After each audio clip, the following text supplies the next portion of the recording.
Hello বন্ধুরা, কেমন আছো? আমার নাম সৌম্য, তোমরা দেখছো সৌম্যর গল্পের বই চ্যানেল। তো এই মুভিটা আই থিঙ্ক সবাই ওয়াচ করেছো, কারণ দেব এন্টারটেনমেন্টের বানানো আর পথিকৃতের বাসুর মুভি মেনলি।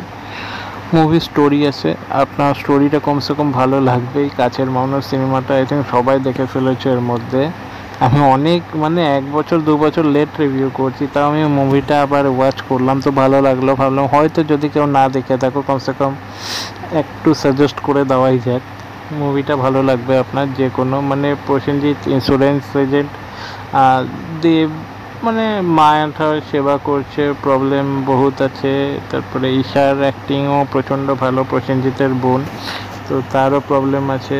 তো প্রসেনজিৎ চায় লাইফ ইন্স্যুরেন্স করিয়ে একজন নিজের ডেটা রিচার্জ শেষ করে দিক, তারপরে অনেকটা টাকা পেয়ে যাবে। সেই জন্য বিভিন্ন প্রক্রিয়া ট্রাই করতে থাকে। তো এর মধ্যে কিছুটা কমেডি আছে, কিছুটা স্যাডনেস আছে, লাভ স্টোরি আছে।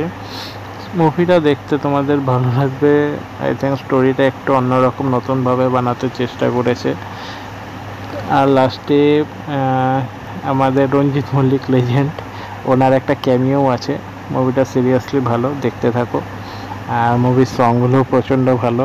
যদি ফ্রি টাইম থাকে আরেকবার এই মুভিটা দেখে নাও। বেশি কিছু বলছি না, যদি কেউ না দেখে থাকো স্পয়লার হবে। আর আই থিঙ্ক যদি সবাই দেখে, সে এই টাইপের মুভি কেউ ছাড়বে না আই থিঙ্ক ওয়াচ করতে। কমসে কম ফ্রি টাইম থাকলে আরেকবার ওয়াচ করে ফেলো, কাছের মানুষ।